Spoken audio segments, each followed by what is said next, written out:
Comment imposer le respect? Écoutez attentivement. Veux-tu détruire tes ennemis sans te salir les mains? Imposer le respect sans crier, sans te battre, sans tomber dans leur jeu? Il existe un truc psychologique si puissant qu'il transforme la façon dont on te perçoit, sans que tu dises un mot de trop. Aujourd'hui, tu ne viens pas chercher vengeance, tu viens apprendre à dominer. Parce que le véritable respect ne s'exige pas, il s'impose. Et quand tu maîtrises ce principe, tu cesses d'être une proie facile et tu deviens une présence impossible à ignorer. Prépare-toi, car après cela, personne ne te traitera plus de la même manière. Avant de commencer, je veux que tu descendes maintenant dans les commentaires et que tu écrives avec détermination cette phrase. Aujourd'hui, je décide de ne plus réagir. Je suis stoïque.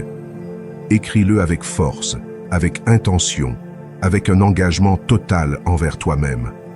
Car en l'écrivant, tu ne la déclares pas seulement, tu la programmes dans ton esprit.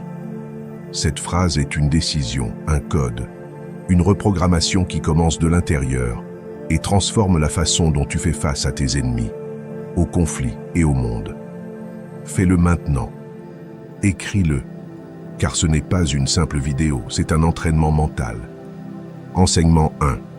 Arrête de te justifier devant ceux qui ne te valorisent pas.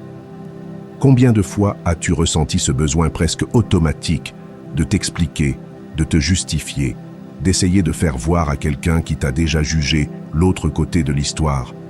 Tu le fais une fois et cela ne change rien. Tu le fais encore et pourtant cette personne maintient son opinion.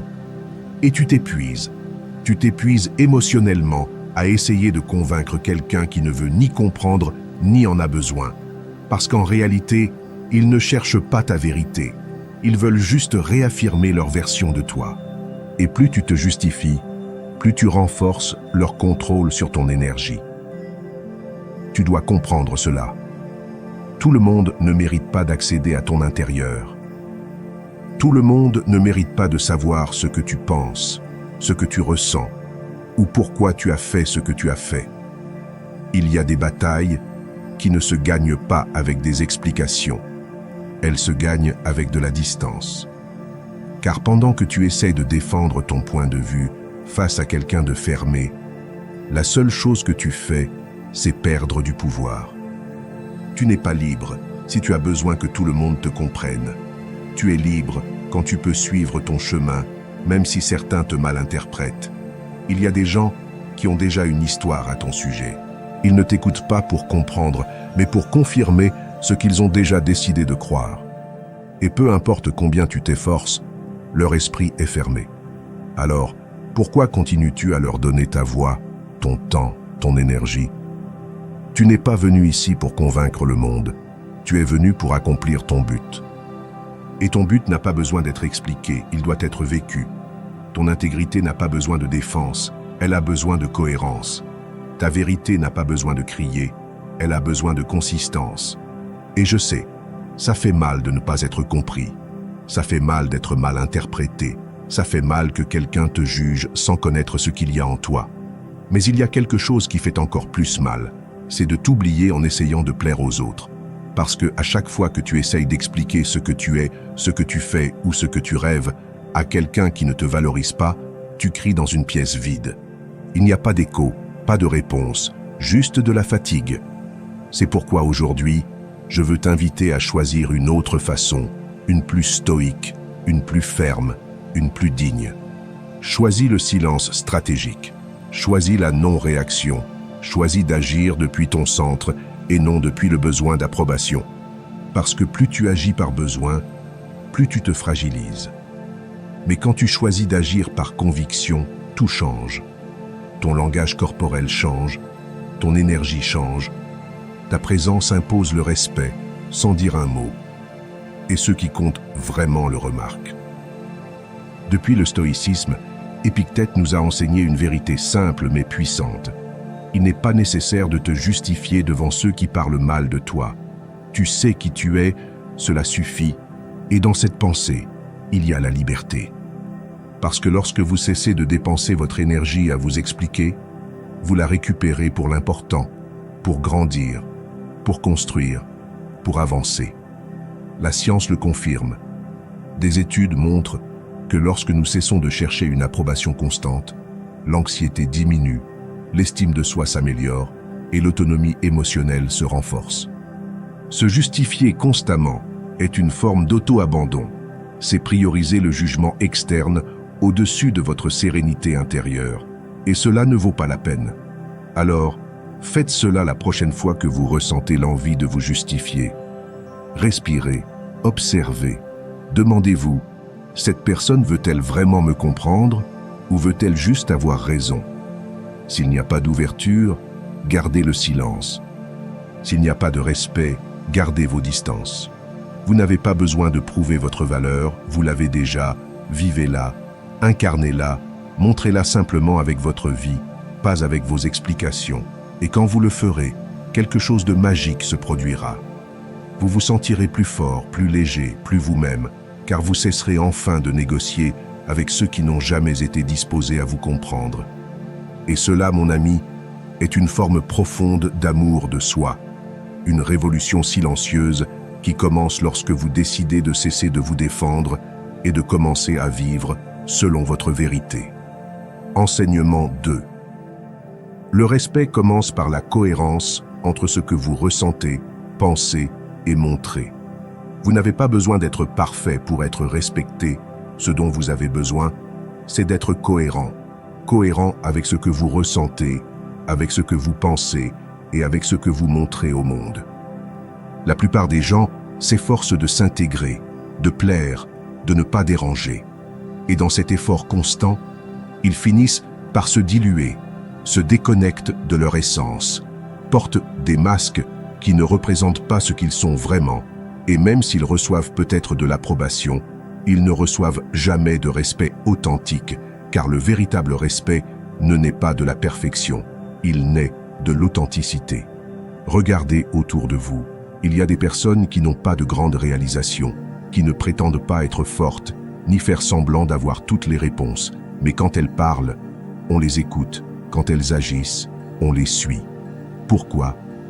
Parce qu'elles vivent depuis un endroit intérieur où elles ne négocient pas leur vérité, ne jouent pas un personnage, n'ont pas besoin de bien paraître, elles sont simplement elles-mêmes, entières, claires, humaines, et cela dans un monde plein d'apparences et magnétique. Parfois, nous croyons qu'être sincères avec ce que nous ressentons nous rend vulnérables, que nous montrer avec peur, avec des doutes ou même avec confusion fera que les autres nous voient comme faibles. Mais c'est tout le contraire. Se montrer tel que l'on est, avec sa lumière et ses ombres, est un acte de courage, d'intégrité, de respect envers soi-même. Et ce respect intérieur se projette, se perçoit, se communique. Cessez de penser que vous devez avoir la vie résolue pour gagner le respect des autres. Ce dont vous avez besoin, c'est d'être résolu envers vous-même, d'avoir clair ce que vous pensez, ce que vous ressentez, et de ne pas le trahir pour vous intégrer, car chaque fois que vous taisez ce que vous voulez dire par peur de déranger, vous perdez de la force. Chaque fois que vous faites semblant d'aller bien, alors que vous êtes en train de vous briser à l'intérieur, vous vous trahissez. Et chaque fois que vous vous adaptez à ce que les autres attendent de vous, au lieu de montrer ce que vous êtes vraiment, vous perdez le respect, le plus précieux, celui qui naît de l'honnêteté envers vous-même. Nous vivons dans une société qui récompense le superficiel, l'esthétique, le correct. Mais il y a de plus en plus de personnes vides, déconnectées de leur essence, cherchant une validation à l'extérieur parce qu'elles se sont perdues à l'intérieur. Et la seule façon de revenir à vous est à travers la cohérence. Vous ne pouvez pas exiger du monde qu'il vous respecte si vous ne respectez pas vous-même votre vérité. Le stoïcisme nous rappelle que la vertu consiste à vivre en accord avec la nature, et cela inclut vivre en accord avec votre nature intérieure. Il ne s'agit pas de plaire à tout le monde, il s'agit de vous plaire lorsque vous êtes seul avec vous-même. Marc Aurèle a écrit « Celui qui respecte son âme ne se laisse pas entraîner par ce que pensent les autres, car lorsque vous savez qui vous êtes et agissez depuis ce centre, Vous n'avez plus besoin de convaincre qui que ce soit. Commence aujourd'hui. Tu n'as pas besoin de faire des discours, commence juste à pratiquer de petites cohérences. Si quelque chose ne te plaît pas, dis-le. Si quelque chose ne te convient pas, n'accepte pas. Si quelque chose te fait mal, exprime-le. Si tu es en train de changer, permets-toi. Et si tu as peur, ne le nie pas, embrasse-le. Parce que l'authenticité n'est pas l'absence de peur, c'est avancer malgré elle, sans cesser d'être toi. Et tu verras comment, peu à peu, ton monde change. Les personnes qui ne te valorisaient pas derrière le masque s'en iront. Mais d'autres arriveront qui te respecteront pour ce que tu es. Tes relations seront plus réelles, ton énergie plus stable, ton estime de soi plus forte. Parce que tu n'agiras plus, tu t'habiteras. Le respect commence quand tu décides de ne plus te trahir, quand tu décides que ta voix intérieure vaut plus que n'importe quel applaudissement extérieur, quand tu décides que vivre ta vérité, même avec des erreurs, est plus digne que de plaire par le mensonge. Cette cohérence se remarque, se ressent et surtout se respecte. Enseignement 3. Établis des limites claires et fais-les respecter. Il y a une ligne invisible qui sépare ta paix intérieure du chaos des autres. Cette ligne s'appelle limite et c'est l'une des formes les plus puissantes d'amour-propre que tu peux pratiquer. Mais beaucoup ne le font pas. Pourquoi ? Parce qu'ils ont peur de déranger, de paraître froid, de perdre des relations. Et dans cette peur, ils permettent des abus déguisés en affection, des manipulations déguisées en proximité et des manques de respect camouflés en blagues. Et le pire, c'est que, quand tu ne marques pas tes limites, le message que tu envoies est clair. Tu es prêt à tout supporter, même ce qui te détruit de l'intérieur. Dire non à ce qui te fait du mal est une déclaration de dignité. C'est te regarder dans le miroir et décider que tu mérites mieux. Il ne s'agit pas de construire des murs, mais de construire des portes que tu décides quand ouvrir et à qui. Il y a des personnes qui n'apparaissent que lorsqu'elles ont besoin de quelque chose. Et si tu n'établis pas une limite, elles resteront pour consommer le meilleur de toi sans rien donner en retour. C'est ta responsabilité de leur montrer jusqu'où elles peuvent aller avec toi. Car si tu ne le fais pas, elles le feront pour toi, et ce sera rarement en ta faveur. N'aie pas peur de paraître dur. Aie peur de paraître disponible pour quiconque veut utiliser ton temps, ton énergie ou ta présence sans respect. Quand tu dis stop, tu n'es pas cruel, tu es clair. Et la clarté n'éloigne pas ceux qui te valorisent. Elle ne dérange que ceux qui profitaient de ton désordre émotionnel. Il y a des personnes qui n'ont pas besoin de plus d'explications. Elles ont besoin de limites, fermes, directes, non négociables. Établir des limites n'est pas de l'égoïsme. C'est la santé mentale. C'est de l'énergie protégée. C'est de l'estime de soi appliquée. C'est savoir que, même si tu veux être généreux, tu ne peux pas donner ce que tu n'as pas. Tu ne peux pas continuer à offrir ta paix pour maintenir des liens qui ne font que te drainer. Tu ne peux pas continuer à justifier celui qui te fait toujours du mal avec l'excuse que c'est comme ça, car tant que tu le permets, tu continueras à l'être. Comment commencer ? D'abord en définissant ce que tu tolères et ce que tu ne tolères pas. Quel type de langage, d'attitude ou de comportement ne veux-tu plus permettre dans ta vie ? Ensuite, quand une transgression se produit, parle avec fermeté, pas avec des cris, pas avec du drame, avec assurance, avec vérité, car celui qui franchit une limite et ne reçoit pas de conséquences comprendra qu'il peut continuer à la franchir. Et si quelqu'un insiste pour ne pas la respecter, cette personne ne mérite pas une place dans ta vie, peu importe l'histoire qu'elle a. Le passé ne justifie pas la destruction du présent.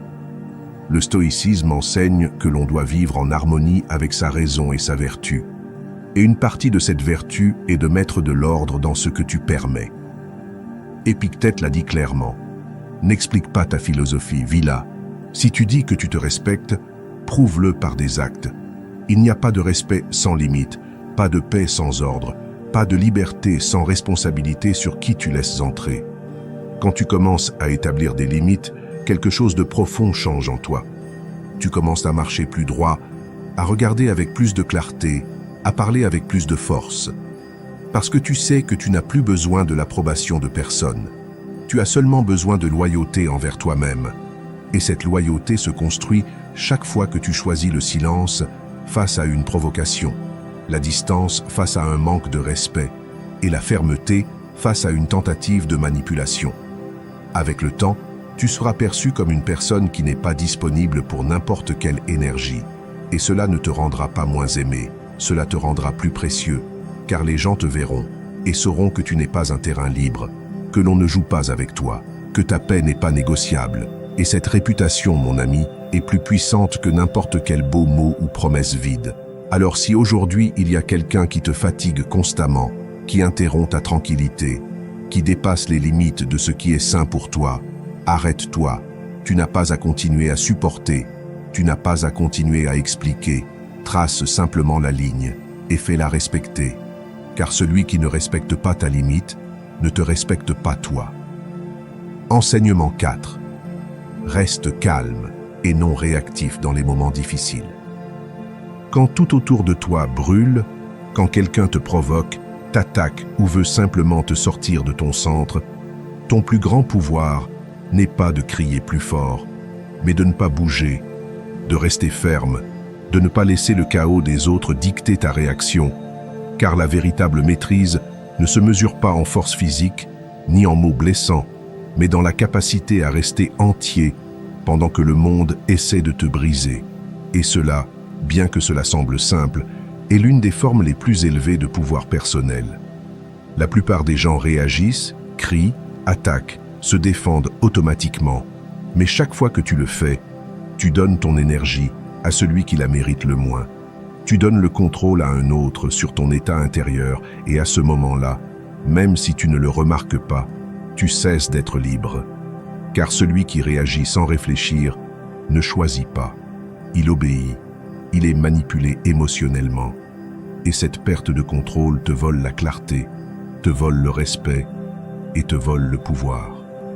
Être calme ne signifie pas être passif. Il ne s'agit pas de permettre des abus ni de se taire sur ce qui fait mal. Il s'agit de choisir quand, comment et si cela vaut la peine de répondre. Il s'agit de faire une pause, de respirer et de décider en pleine conscience, pas par impulsion, car dans l'impulsion se trouve l'erreur, la blessure, le regret. Mais dans la pause se trouve la sagesse. Dans la pause, tu retrouves ton centre et de là tu agis avec un véritable pouvoir, pas avec des réactions désespérées. Imagine quelqu'un qui t'insulte, tu peux répondre instantanément, avec la même violence, et cela te place au même niveau, où tu peux observer, te taire et regarder cette personne avec la clarté de celui qui n'a plus besoin de se défendre. Cette différence change tout, car celui qui ne réagit pas déroute. Celui qui garde son calme impose le respect. Celui qui répond depuis l'équilibre dirige la situation. La science le confirme. Des études montrent que les personnes qui gardent leur calme sous pression sont perçues comme plus fiables, plus intelligentes et plus compétentes. Et ce n'est pas un hasard, car si tu peux garder ton calme quand tout semble se perdre, alors tu peux diriger, tu peux décider, tu peux influencer.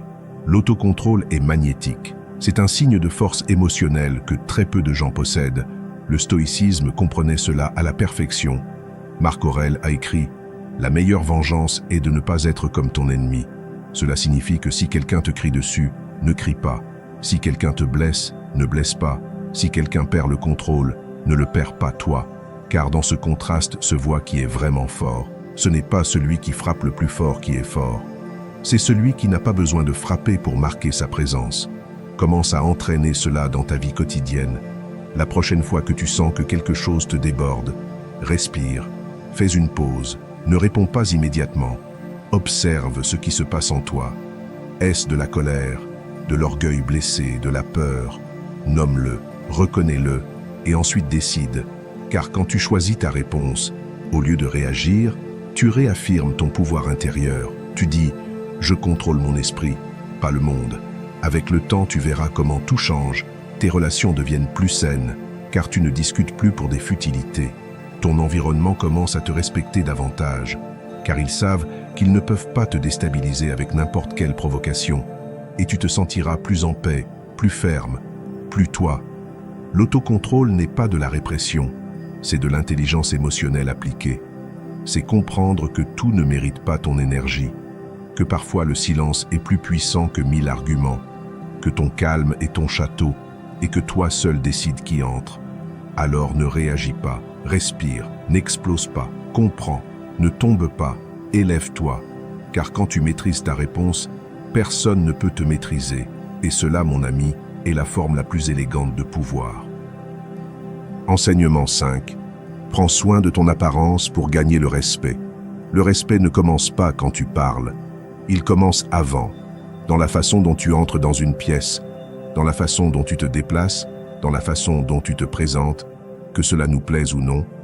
La première impression compte, et même si la véritable valeur d'une personne réside dans son caractère, son intégrité et sa sagesse, la plupart des gens ne parviennent pas à voir tout cela s'ils n'ont pas d'abord confiance en ce qu'ils voient.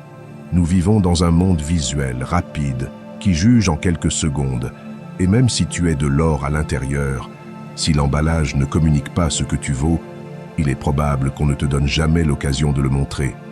Il ne s'agit pas de vanité, il s'agit de stratégie. Prendre soin de ton apparence n'est pas superficiel si tu le fais en toute conscience. C'est une partie de ton langage silencieux, tes vêtements, ta posture, ta propreté, ton regard. Tout parle, tout envoie un message, et ce message peut t'aider ou te freiner. Il peut ouvrir des portes ou les fermer. Il peut attirer le respect ou inviter à ne pas te prendre au sérieux. Tu communiques sans dire un mot, regarde-toi objectivement. Tu transmets de l'ordre ou du désordre. Tu projettes de la confiance ou de l'insécurité. Tu as l'air de quelqu'un qui se respecte ou de quelqu'un qui se néglige. Car le monde, bien que pas toujours juste, répond à des signaux et une image soignée en dit long. Elle dit que ta vie t'importe, que tu es présent, que tu te valorises. Et si tu ne te valorises pas toi-même, pourquoi le feraient les autres? Cela ne signifie pas dépenser une fortune, ni devenir quelqu'un obsédé par l'extérieur. Cela signifie choisir avec intention, s'habiller avec propreté, sobriété, cohérence, marcher droit, avec dignité, regarder dans les yeux, montrer que tu es attentif, présent, vivant. Cela génère de l'autorité sans que tu aies à parler. Et dans de nombreux contextes, cette autorité silencieuse ouvre des chemins que le talent à lui seul n'ouvre pas immédiatement. Nous vivons dans une culture où les apparences comptent. Tu peux y résister ou tu peux l'utiliser à ton avantage sans perdre ton essence. Car ce qui est important n'est pas seulement comment on te voit, mais que ce qu'on voit soit aligné avec ce que tu es. Quand ta présence externe est à la hauteur de ta valeur interne, tout se renforce. C'est comme polir un diamant. Il reste un diamant, mais maintenant il brille. Le stoïcisme n'ignore pas cette réalité. Bien qu'il se concentre sur l'âme, sur le caractère, il reconnaît aussi la valeur de se présenter avec décorum. Épictète disait que nous devions prendre soin du corps comme d'un temple, non par vanité, mais par respect. Respect pour la vie, pour les autres et pour soi-même. Car le désordre extérieur reflète souvent un chaos intérieur. Et en ordonnant le visible, tu organises souvent l'invisible. Tu veux qu'on t'écoute plus. Prends soin de ta présentation. Tu veux mieux diriger. Prends soin de ta posture, de ta voix, de ton style. Tu veux qu'on te respecte dès ton arrivée. Alors montre au monde par ton image que tu te respectes d'abord, non par ego, mais par cohérence. Car l'excellence se remarque aussi dans les détails. Commence aujourd'hui. Examine-toi avec honnêteté. Peut-être que tu n'as pas besoin d'acheter quoi que ce soit, juste d'améliorer comment tu portes ce que tu as déjà.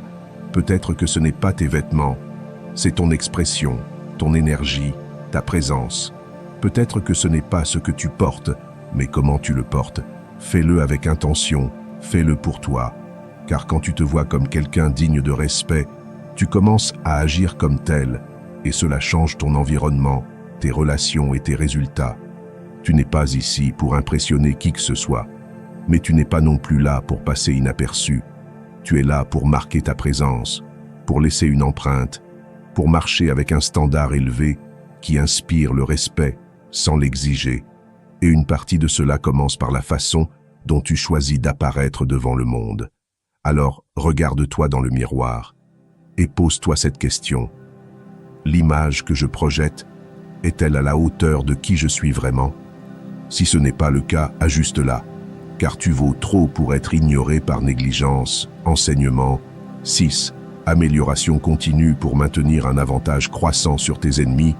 Tu n'as pas besoin de vengeance, tu n'as pas besoin de discuter, tu n'as pas besoin de prouver quoi que ce soit à personne. Ce dont tu as vraiment besoin, c'est d'améliorer un peu chaque jour, sans pause, sans excuse, sans distraction. Car pendant qu'il parle, tu avances. Pendant qu'il critique, tu te perfectionnes.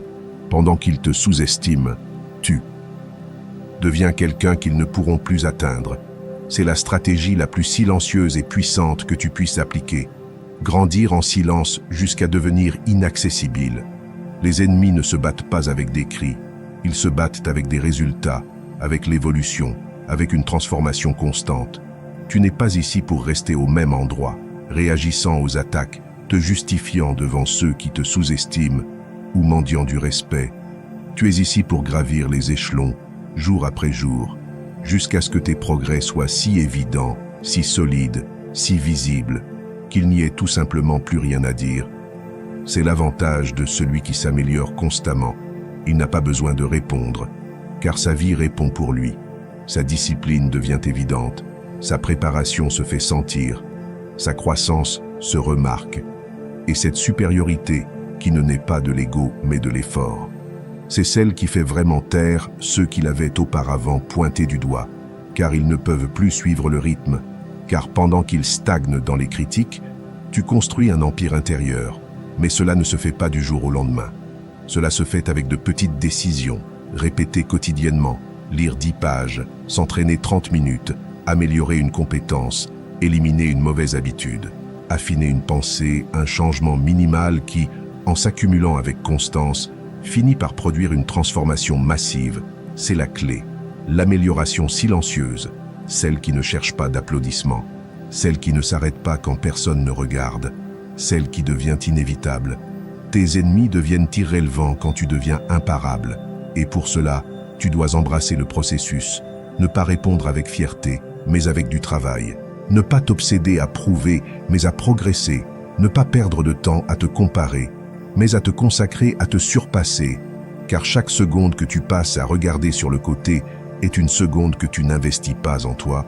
Le stoïcisme comprenait parfaitement cette idée. Sénèque disait qu'aucun vent n'est favorable à celui qui ne sait pas où il va. Mais pour celui qui a une direction claire, même les attaques deviennent un vent favorable. Le sage ne gaspille pas la critique. Il l'utilise, la transforme en motivation, en fait une raison de plus pour s'améliorer, pour aiguiser son esprit, pour discipliner son âme. C'est pourquoi quand on te dit que tu ne peux pas, améliore-toi. Quand on te fait défaut, améliore-toi. Quand on te juge, améliore-toi. Que chaque obstacle soit le feu qui forge ton caractère, que chaque moquerie soit le signe que tu avances, que chaque ennemi soit le rappel que ton destin n'est pas de discuter, mais de te surpasser. Et tu n'as pas à tout faire aujourd'hui. Juste une chose, un pas, une habitude, un engagement quotidien envers ta meilleure version. Peu importe si les autres ne le voient pas maintenant, peu importe s'ils continuent à te sous-estimer, il y aura un jour où ils ne pourront plus t'ignorer. Non pas parce que tu le dis, mais parce que tu le reflètes, car ta vie sera le témoignage le plus clair que cela valait la peine de grandir en silence. Alors continue, même si ça fait mal, même si tu ne vois pas de résultats immédiats, même si personne ne t'applaudit encore. Car les grands changements ne font pas de bruit. Ils ne se sentent que lorsqu'il est impossible de les nier. Et quand tu arriveras là, tu ne seras plus au niveau de tes ennemis. Tu seras si haut, si évolué, si renforcé, qu'ils ne pourront même plus se qualifier d'adversaires. Ils ne seront qu'une partie de ton passé. Et toi, une nouvelle version, imparable, ferme, forgée jour après jour dans l'amélioration constante. Enseignement 7. Ignorer tes ennemis les rend irrélevants. Ignorer tes ennemis n'est pas un acte de lâcheté, c'est un acte de pouvoir. C'est regarder droit devant pendant que d'autres essaient de détourner ton chemin avec des mots vides, avec des provocations, avec des critiques déguisées en vérité. Mais tu n'es plus là pour ça. Tu n'es pas là pour t'arrêter à chaque pierre du chemin. Tu es là pour avancer. Et cela nécessite de l'intelligence émotionnelle, la maîtrise de soi et une compréhension profonde que ce que tu ne nourris pas meurt. Si tu ne leur donnes pas ton énergie, ils disparaissent simplement de ton monde. Beaucoup croient qu'ils doivent se défendre, clarifier, répondre, prouver. Mais en réalité, chaque fois que tu tombes dans ce jeu, tu confirmes que l'ennemi a du pouvoir sur toi. Tu lui donnes exactement ce qu'il veut, ton attention, ton émotion, ton temps. Et là tu es, en train d'expliquer ce qui n'a pas besoin d'explication, te défendant de ce qui n'a pas de substance, discutant avec quelqu'un qui veut juste te provoquer. Et pendant ce temps, tu perds ta concentration, tu perds ta paix, tu perds du temps que tu ne récupéreras jamais. Quand tu décides d'ignorer, tu ne dis pas que ça ne t'importe pas. Tu dis que tu as choisi quelque chose de plus important, ta paix mentale, ta croissance personnelle, ton destin. Car parfois la meilleure façon de montrer que tu es à un autre niveau est simplement de ne pas descendre, de ne pas te rabaisser, à discuter avec ceux qui ne comprennent pas ta vision, de ne pas t'expliquer devant ceux qui t'ont déjà jugé, de ne pas céder à ceux qui veulent juste manipuler ta réaction. Ce silence, cette indifférence, crie beaucoup plus fort que n'importe quel mot. Il y a des gens qui vivent pour provoquer. Ils se nourrissent de ta réaction, non pas parce qu'ils se soucient de la vérité, mais parce qu'ils cherchent de l'attention. Et si tu leur en donnes, tu les valides. Mais si tu décides de ne pas entrer dans leur jeu, ils perdent leur sens. Ils s'éteignent, car la seule chose qui les soutenait était ton énergie. Et maintenant que tu l'investis en toi-même, dans ce qui en vaut la peine, ils n'ont plus rien à quoi s'accrocher. Cela s'entraîne, ce n'est pas facile. L'ego veut répondre, la blessure veut crier, l'orgueil veut se venger. Mais tu n'es plus esclave de tes impulsions. Tu es ici pour grandir, pas pour te battre. Et cette croissance inclut apprendre à choisir tes batailles et comprendre que souvent la bataille la plus intelligente est celle qui n'est pas livrée. Le stoïcisme l'exprime clairement. Marc Aurèle a écrit que la tranquillité parfaite consiste en l'ordre de l'âme, à ne pas se laisser emporter par des passions externes. Et l'une de ces passions est le besoin de répondre. Épictète, pour sa part, enseignait que nous ne devrions pas nous préoccuper de ce que les autres disaient, mais de ce que nous faisions avec cela. Et si tu décides de ne rien faire, si tu décides de rester ferme sur ton chemin, alors tu pratiques l'une des vertus les plus puissantes, l'autocontrôle. Pratique l'indifférence stratégique, ce n'est pas ignorer par fierté, c'est ignorer par sagesse. C'est dire que mon énergie est trop précieuse pour être donnée à ce qui ne construit pas. Et quand tu fais cela, tout change. Ton esprit s'éclaircit, ton cœur se stabilise, ton environnement s'ordonne. Tu ne réagis plus à chaque stimulus. Tu choisis depuis ton centre. Tu agis avec intention. Tu marches en paix. Et peu à peu, tu remarqueras le résultat. Les conflits qui te piégeaient auparavant ne t'importent plus. Les personnes qui te provoquaient ne te rattrapent plus. Les ennemis qui te prenaient le sommeil ne sont maintenant que des échos lointains, car tu n'es plus en guerre, tu es en construction, tu es en évolution, tu es dans un processus si profond qu'il ne peut pas être arrêté par des bruits superficiels. Alors la prochaine fois que quelqu'un essaye de te blesser, de te rappeler le passé, de te déstabiliser, ne réponds pas, n'explique pas, ne discute pas. Regarde-le juste pour ce qu'il est, une distraction, et retourne sur ton chemin, car ce silence que tu gardes n'est pas vide. C'est de la force, c'est de la sagesse, c'est le son de quelqu'un qui a choisi de grandir, plutôt que de réagir. Et cette décision, bien qu'elle semble petite, est ce qui te rend imparable. Enseignement 8, apprends à écouter et à parler avec intention. Parler moins ne signifie pas savoir moins. Se taire à temps n'est pas une faiblesse. En réalité, la sagesse se mesure plus par la capacité d'écouter attentivement que par l'urgence de répondre, Il y a des personnes qui ressentent le besoin de remplir chaque espace de silence avec des mots, comme si parler beaucoup était un signe de pouvoir. Mais en pratique, celui qui parle sans arrêt transmet de l'anxiété, du désordre et un désir inconscient de validation. En revanche, celui qui sait quand se taire et quand parler transmet de la présence, de la maîtrise, du respect. Il y a quelque chose de puissant dans une pause avant de parler. Cette petite pause montre que tu es en train de traiter, pas de réagir, que tu choisis tes mots, pas de les vomir, que tu as une clarté interne. Et cela, bien que cela semble simple, fait une grande différence, car celui qui écoute calmement, observe attentivement et répond avec intention a une autorité naturelle. Il n'a pas besoin de s'imposer, sa voix, bien qu'elle ne soit pas la plus forte, est celle qui se fait le plus entendre. La plupart des gens n'écoutent pas pour comprendre, ils écoutent pour répondre. Ils attendent leur tour pour parler, interrompent, prennent de l'avance, coupent des idées, et sans s'en rendre compte, ils perdent de l'influence. Car quand quelqu'un se sent non écouté, il se ferme et toute possibilité de connexion se brise. Mais quand tu deviens un véritable auditeur, présent, sans hâte, sans jugement, l'autre personne se sent vue, valorisée, comprise, et c'est là que naît le respect authentique. Parler avec intention, c'est choisir tes mots comme quelqu'un choisit les outils d'un chirurgien, avec précision, calme, responsabilité. Il ne s'agit pas de dire beaucoup, mais de dire ce qui est nécessaire. Il ne s'agit pas d'impressionner, mais d'impacter. Il ne s'agit pas de répondre rapidement, mais de répondre correctement. Et cela ne s'obtient que lorsqu'il y a un équilibre entre écouter profondément et parler stratégiquement. La science le confirme. Des études sur la communication interpersonnelle montrent que ceux qui pratiquent l'écoute active, regardent dans les yeux, ne coupent pas, reformulent ce qu'ils ont entendu, sont perçus comme plus intelligents, plus empathiques et plus dignes de confiance. Et cela se traduit par de meilleures relations, plus d'influence, plus d'opportunités. Car nous voulons tous être proches de personnes qui savent écouter, qui savent garder le silence quand c'est prudent, qui savent quand parler et le font avec clarté.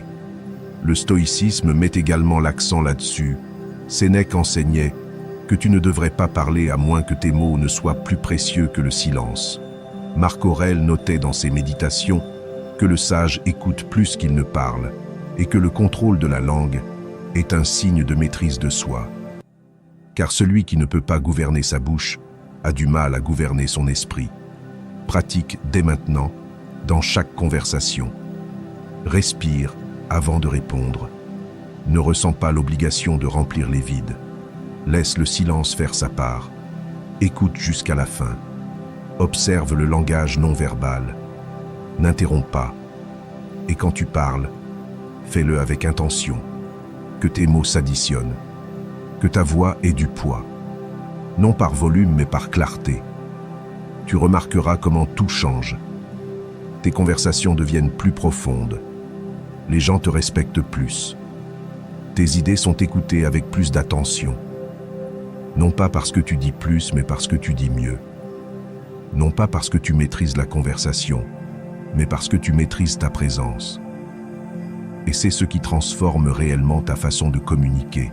Parler avec intention n'est pas une technique. C'est une philosophie, une façon de vivre depuis la conscience, pas depuis la réaction. Et dans un monde plein de bruit, tu peux être cette voix qui se distingue par sa pause, par son calme, par son impact. Tu n'as pas besoin de convaincre qui que ce soit, tu as juste besoin d'être si clair, si réel, si présent, que tes mots atteignent sans crier, car quand tu parles depuis la vérité, avec respect et direction, ta voix devient impossible à ignorer. Et c'est un pouvoir silencieux, un pouvoir stoïque, un pouvoir réel.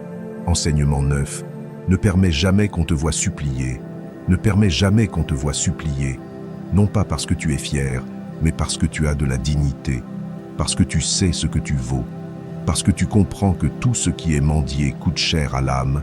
Chaque fois que tu supplies de l'amour, de l'attention ou de la reconnaissance, tu dis à l'autre et à toi-même que tu ne le mérites pas naturellement. Et c'est un mensonge qui finit par détruire ton estime de soi de l'intérieur. Le problème est que souvent nous confondons l'insistance avec l'amour et le silence avec la perte. Mais ce n'est pas le cas. Ce qui ne coule pas librement ne vaut pas la peine d'être forcé. Et ce qui doit être poursuivi pour rester est déjà en train de partir. Supplier ne fonctionne pas seulement. Cela te rabaisse. Cela te transforme en quelqu'un qui met sa valeur entre les mains d'un autre. Et personne ne respecte celui qui est prêt à renoncer à lui-même pour plaire. Celui qui se traîne pour être aimé finit par être piétiné. Car quand tu montres de la désespérance, tu communiques à l'autre qu'il peut te manipuler, que ton besoin est si grand que tu es prêt à supporter n'importe quoi, que tu n'as pas d'option, que tu es vide. Et cela, au lieu de générer de la proximité, génère de la distance. Personne ne veut être avec celui qui supplie. Les gens sont attirés par ceux qui se respectent, pas par ceux qui s'abandonnent par amour. Si tu sens que tu poursuis quelqu'un, arrête-toi. Ne te demande pas si cette personne te valorise. Demande-toi pourquoi tu ne le fais pas avec toi-même. Pourquoi tu continues à courir après quelqu'un qui ne te regarde pas? Pourquoi tu insistes sur quelqu'un qui t'a déjà clairement montré son désintérêt? Quelle partie de toi a besoin de mendier de l'affection pour se sentir suffisante? Ce n'est pas l'amour que tu cherches, c'est la validation. Et cela ne se trouve pas à l'extérieur, cela se construit à l'intérieur. La prochaine fois que tu ressens cette impulsion d'écrire ce message, d'envoyer cet audio, de chercher une explication, de demander une autre chance, freine, respire. Demande-toi si ce que tu es sur le point de faire t'élève ou te tire vers le bas. Si tu le fais par conviction ou par vide, si cela te représente ou te réduit, et si la réponse est que cela te rend plus petit, choisis le silence. Le silence n'est pas une faiblesse, c'est du respect de soi. Souviens-toi que ce qui est à toi te choisit, ce qui vaut la peine reste sans être forcé. Ce qui est aligné avec ton essence ne te demande pas de te trahir pour le maintenir. Et si tu dois devenir une autre personne pour être accepté, ce n'est plus de l'amour, c'est de la dépendance. Tu ne peux rien construire de durable depuis la peur de perdre. Le stoïcisme l'enseigne fermement. Épictète disait que nous ne devrions dépendre de rien d'extérieur pour notre paix intérieure, car ce qui dépend d'un autre ne t'appartient pas, et ce que tu ne peux pas contrôler ne devrait pas contrôler ton humeur. Si tu es bien seul, si tu es en paix avec toi-même, si tu te connais et te respectes, alors personne ne peut te faire supplier, car tu sais que ta valeur est interne, complète, et n'est pas soumise à l'acceptation des autres. Marche la tête haute, même si ça fait mal, même si tu ressens l'impulsion de demander une explication, même si tu manques de réponse. Ne tombe pas, ne te brise pas pour quelqu'un qui n'est pas prêt à te voir dans ton intégralité, car celui qui t'aime bien ne te fait pas douter de toi, et celui qui te respecte n'a pas besoin de te voir mendier. Et si tu as perdu quelqu'un en cessant de supplier, en réalité tu n'as rien perdu. Tu as gagné la liberté, tu as retrouvé ton centre, tu es revenu à toi, car ta valeur ne se négocie pas, ne se discute pas, ne s'explique pas, elle se ressent. Et celui qui ne le voit pas n'est tout simplement pas prêt à être avec toi. Alors continue sans rancœur, sans haine, mais aussi sans supplier, car chaque fois que tu choisis de ne pas te rabaisser, ton âme se renforce, ta présence devient plus ferme, ton respect grandit, et tôt ou tard, la vie te met face à des personnes qui n'ont pas besoin de te voir tomber pour savoir combien tu vaux. Des personnes qui ne te font pas supplier, car elles te choisissent avec la même fermeté avec laquelle tu as déjà appris à te choisir. Enseignement 10.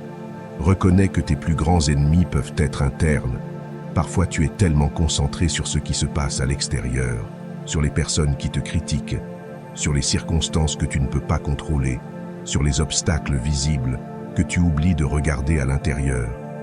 Et c'est là que se trouvent tes véritables ennemis.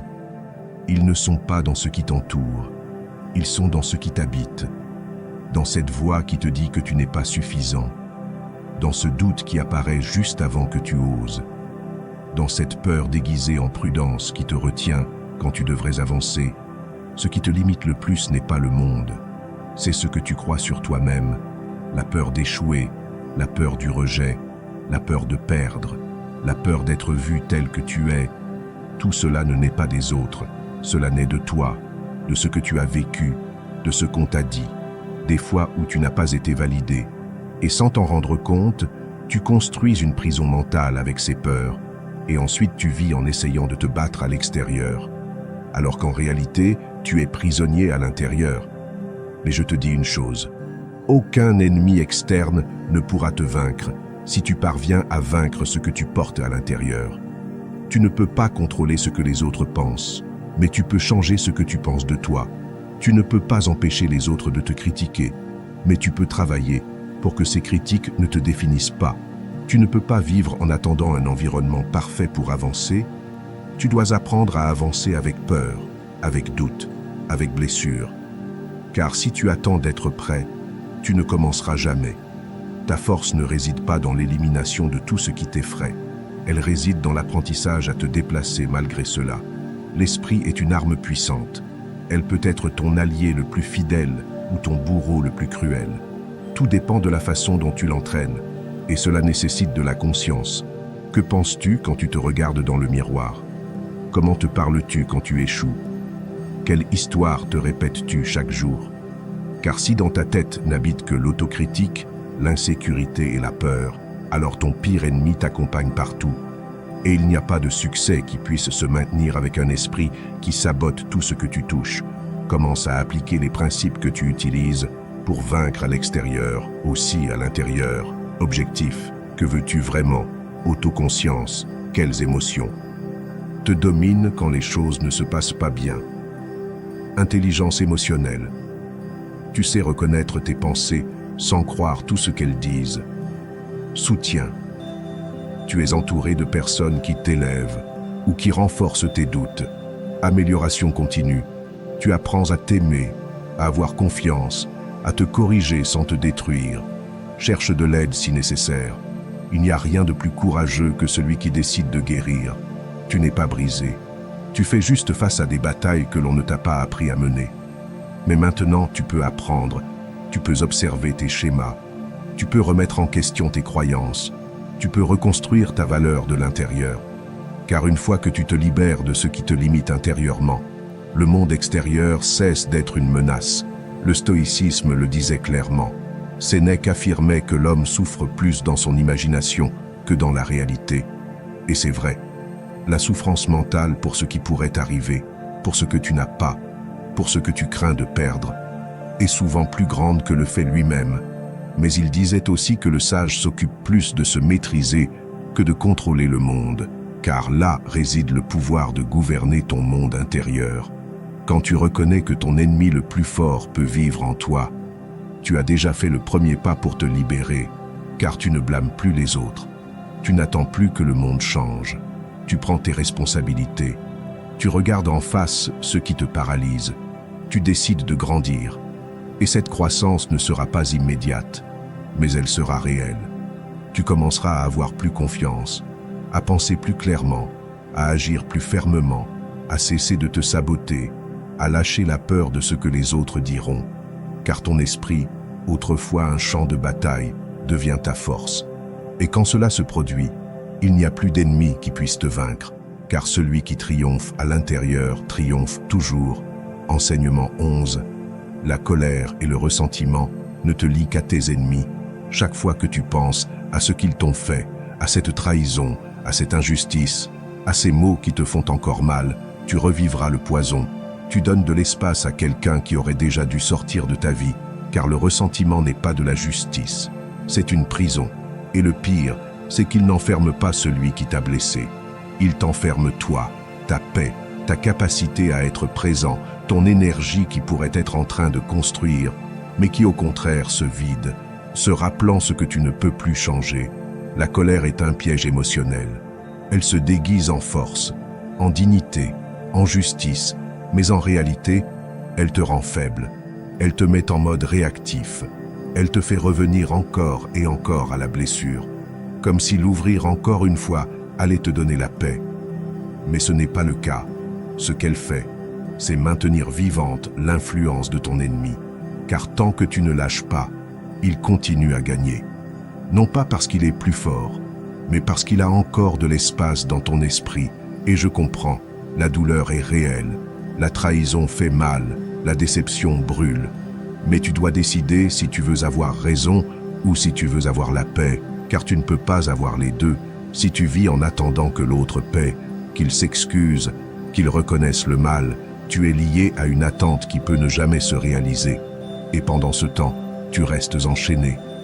Mais si tu choisis de pardonner, non pas parce qu'il le mérite, mais parce que tu mérites d'être libéré, alors quelque chose de profond change. Tu deviens libre. Le pardon n'est pas l'oubli. Ce n'est pas justifier. Ce n'est pas nier ce qui s'est passé. C'est dire « cela m'a fait mal, mais je ne veux plus le porter ».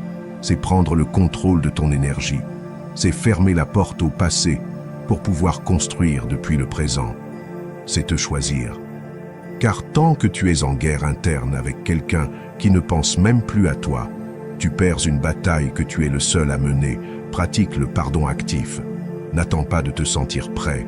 Commence aujourd'hui. Écris ce qui t'a fait mal. Reconnais-le. Pleure-le si nécessaire.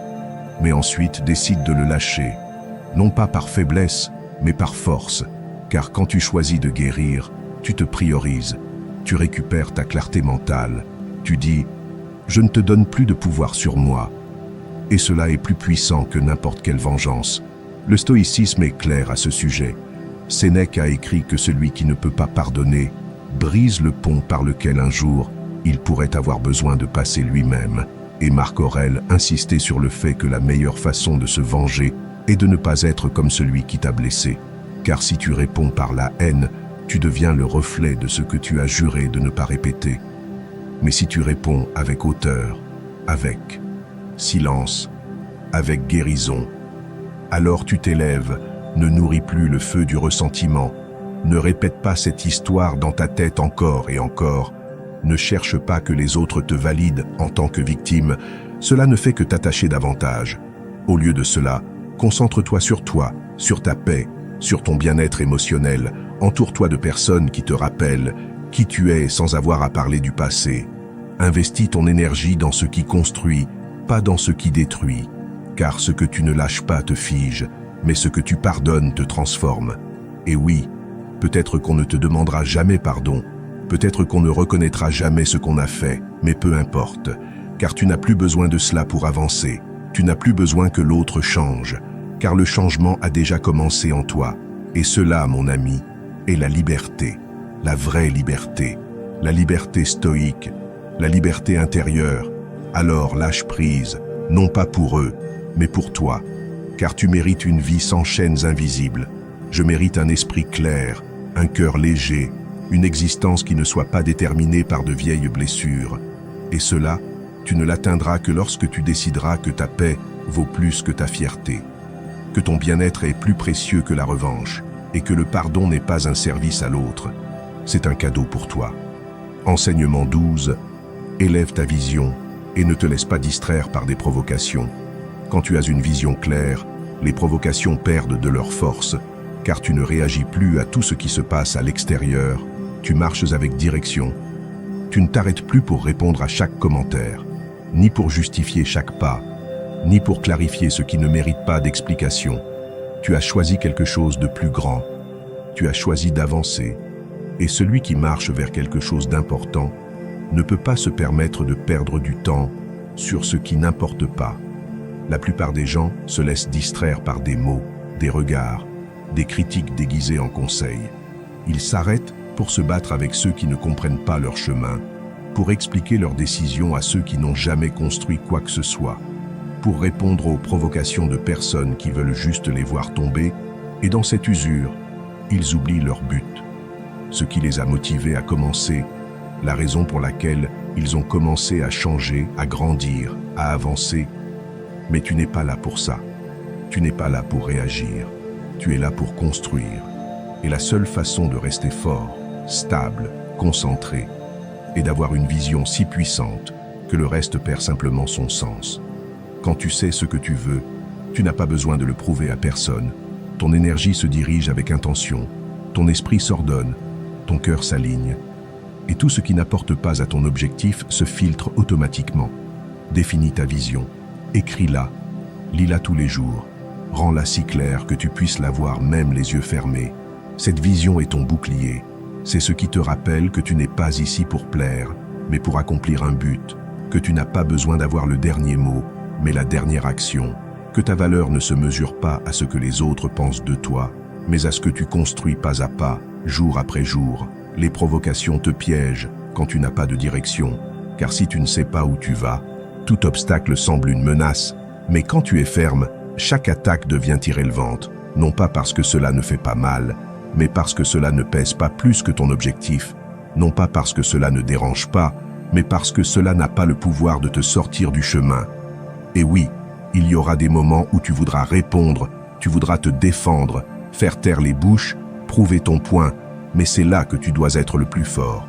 Car le succès ne se réalise pas en gagnant des discussions. Il se réalise en dominant ton attention. Tu n'as pas besoin de crier plus fort, tu as besoin de travailler plus profondément. Que tes résultats parlent, que ta constance soit ton argument, que ton silence soit ta réponse la plus élégante. Pratique des techniques pour rester centré, fais des pauses conscientes, révise tes objectifs chaque matin, élimine les distractions qui n'apportent rien.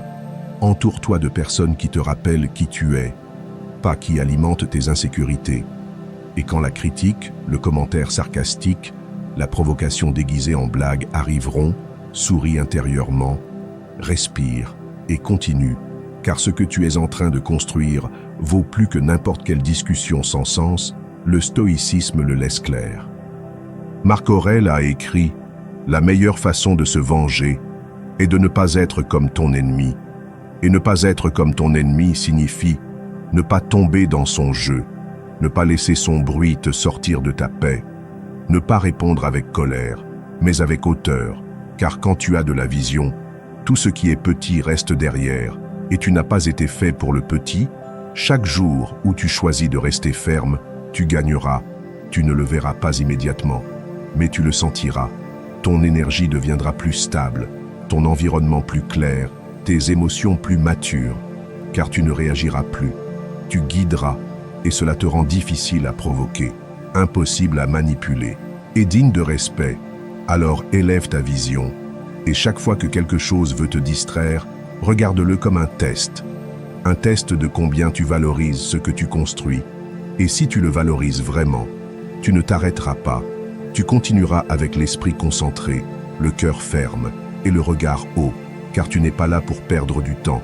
Tu es là pour laisser une empreinte. Enseignement 13. Inspire les autres. En étant un exemple de force et de concentration, il y a des personnes qui inspirent sans dire un seul mot, non pas parce qu'elles font des discours, mais parce qu'elles vivent avec cohérence, parce qu'elles gardent leur calme, quand tout autour d'elles s'effondre, parce qu'elles ne se laissent pas entraîner par le bruit du monde, et choisissent d'être une roche ferme au milieu de la tempête, parce qu'elles ne se battent pas, elles construisent, elles ne crient pas, elles agissent, elles ne réagissent pas, elles dirigent avec présence, et quand tu décides d'être ce type de personne, tu cesses de chercher l'influence, et tu deviens l'influence. Ta façon de vivre peut être un phare, un signal pour ceux qui sont perdus, pour ceux qui ont besoin d'une preuve réelle, que l'on peut vivre en paix, au milieu du chaos, que l'on peut avancer sans avoir besoin d'écraser les autres, que l'on peut être fort sans cesser d'être humain. Et cela ne se réalise pas depuis l'orgueil, ni depuis l'apparence. Cela se réalise depuis le travail intérieur, depuis la discipline quotidienne, depuis les petites décisions que personne ne voit, mais qui te rendent un référent silencieux. Être un exemple, cela ne signifie pas être parfait, cela signifie être authentique, cela signifie choisir l'approche plutôt que le drame, cela signifie que quand les choses vont mal, tu ne cherches pas des coupables, tu cherches des solutions, que quand on t'attaque, tu ne te rabaisses pas, tu t'élèves, que quand tu as peur, tu ne le caches pas, tu l'affrontes avec dignité. Et quand les autres voient cela, quelque chose s'allume en eux. Non pas parce que tu leur dis quoi faire, mais parce qu'ils voient en toi une possibilité réelle de ce qu'ils pourraient aussi réaliser. Tu ne sais pas combien de personnes tu peux inspirer, simplement par la façon dont tu te comportes quand personne n'applaudit, par la façon dont tu te relèves après une chute, par la façon dont tu réponds avec respect quand tu pourrais réagir avec colère, par la façon dont tu continues d'avancer la tête haute, même quand le chemin est incertain. Cette cohérence a un pouvoir plus grand que n'importe quel argument, car elle parle directement à l'âme de celui qui observe. Tu n'as pas besoin d'avoir des milliers de suiveurs, tu as juste besoin d'une vie qui mérite d'être observée, une routine construite avec engagement, un esprit entraîné à ne pas abandonner, un cœur prêt à rester ferme. C'est ce qui laisse une empreinte. Et quand tu partages ton chemin sans prétention, sans chercher reconnaissance, juste par le désir d'ajouter, alors ton influence grandit, ton impact se multiplie et ton héritage commence à naître même avant que tu ne le remarques. Fais-le simple, vis ce que tu prêches, ne dis pas que tu es fort, montre-le avec ton silence face au conflit. Ne dis pas que tu as de la concentration, montre-le avec ta constance quotidienne. Ne dis pas que tu as pardonné, montre-le avec ta paix, que tes actes parlent pour toi, que ta présence reflète le travail que tu fais à l'intérieur, que ta vie soit le message. Le stoïcisme parle justement de cela. Épictète disait « N'explique pas ta philosophie, vis-la, car si tu dois expliquer aux autres ce que tu fais, c'est que tu ne l'incarnes pas encore complètement. Mais si tu le vis avec fermeté, avec sérénité, avec discipline, tu n'as pas besoin de convaincre, les gens s'approchent d'eux-mêmes, car tout le monde cherche un point de référence, quelqu'un qui leur prouve qu'il est possible de vivre avec intégrité. Et si aujourd'hui tu sens que tu ne fais pas de différence, souviens-toi de cela. Chaque fois que tu choisis de ne pas abandonner, tu inspires.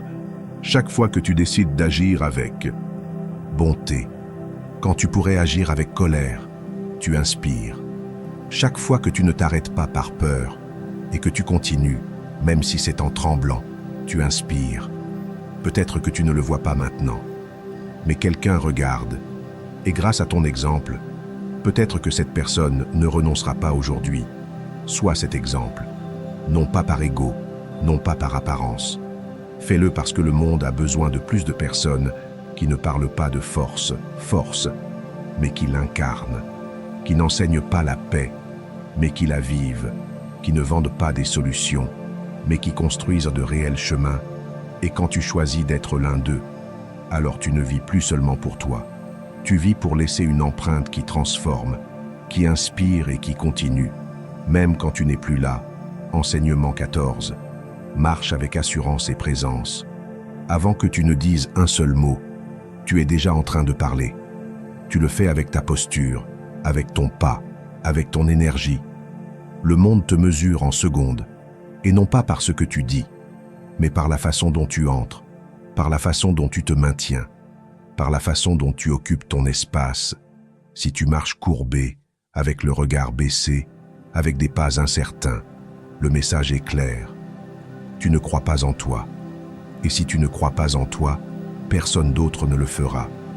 Mais si tu marches fermement, droit, avec le regard en avant et le corps ouvert, le respect arrive sans avoir besoin de le demander.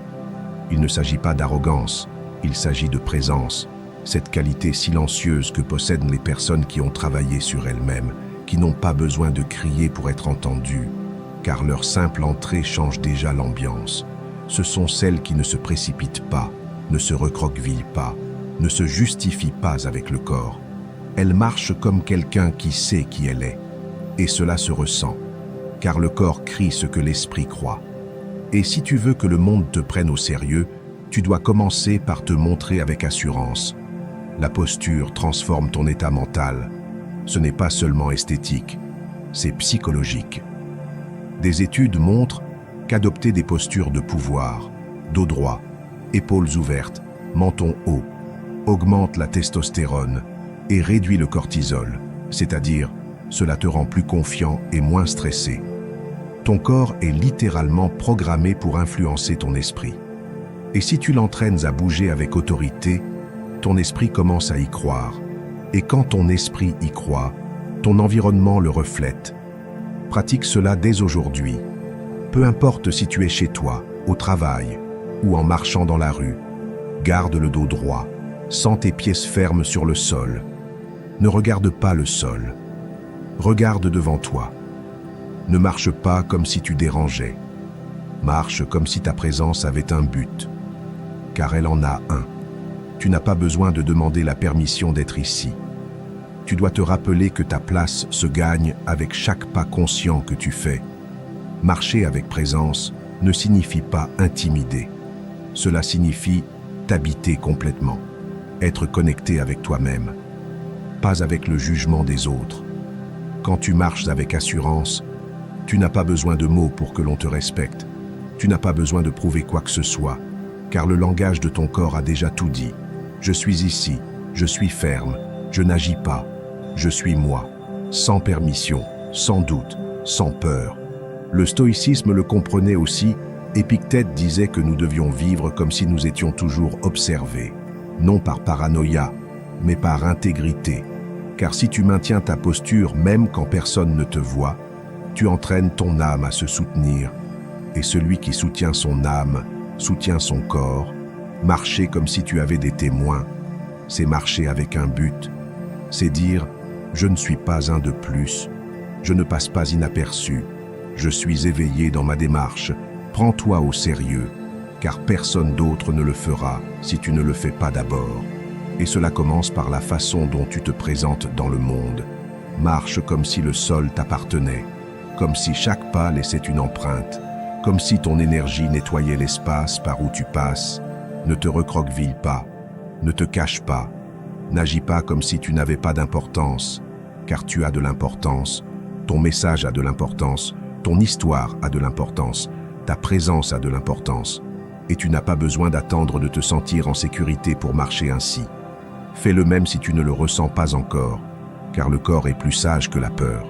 Et si tu l'entraînes à marcher avec fermeté, ton esprit le suivra, peu à peu, pas à pas, jusqu'à ce qu'un jour tu te regardes dans le miroir et dises « Je n'agis plus, cette assurance est réelle, elle est née de moi, je l'ai construite avec chaque pas, marche ainsi, comme si chaque pas était une affirmation silencieuse de ta valeur, comme si le monde avait besoin de ta présence ferme pour se rappeler qu'il est possible de vivre avec intégrité, car quand tu t'habites avec assurance, le respect arrive tout seul et tu n'as pas besoin de le demander. Tu as juste besoin de marcher et de te soutenir. Enseignement 15. Utilise l'humour pour désarmer les conflits. Quand quelqu'un te provoque, ne réponds pas avec colère. Réponds avec un sourire, mais pas un sourire vide. Un sourire chargé d'intelligence, de contrôle, de cette confiance qui désarme sans violence, car l'humour, quand il est bien utilisé, est l'un des outils les plus puissants que tu as pour transformer une situation tendue en une opportunité de montrer qui commande dans ton esprit. Et je ne parle pas du sarcasme venimeux, ni de la moquerie qui humilie. Je parle de cet humour léger, inattendu, qui déstabilise l'autre et en même temps t'élève. L'humour n'est pas une faiblesse, c'est un signe d'intelligence émotionnelle. C'est la réponse de celui qui n'a pas besoin de se défendre, parce qu'il est déjà au-dessus du conflit. Et la science le confirme. Les études montrent que l'humour, en particulier l'humour auto-référentiel, celui qui vous permet de rire de vous-même sans perdre votre valeur, génère de la sympathie, connecte avec les autres et réduit la tension immédiate de tout échange agressif. En d'autres termes, cela vous transforme en quelqu'un de charismatique, fort et fiable, tout en même temps.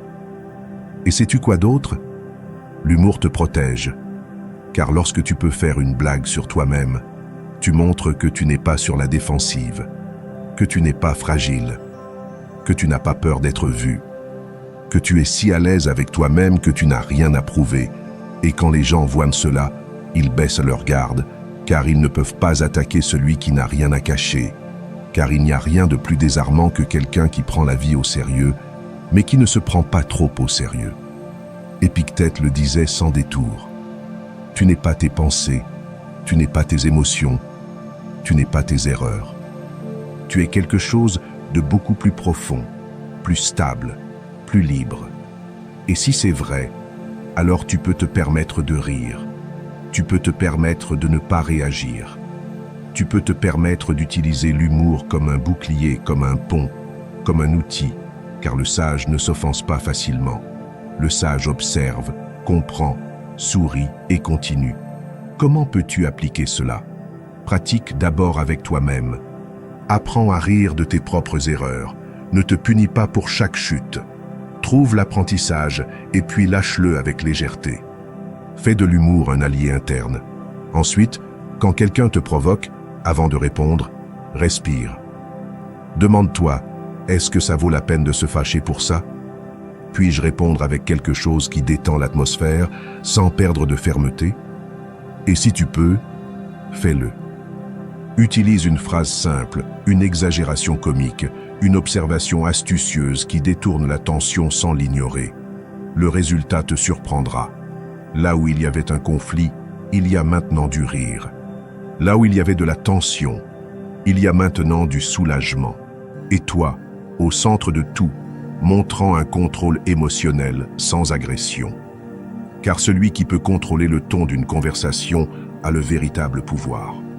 Ce n'est pas celui qui crie le plus, mais celui qui a la capacité de transformer l'énergie du moment.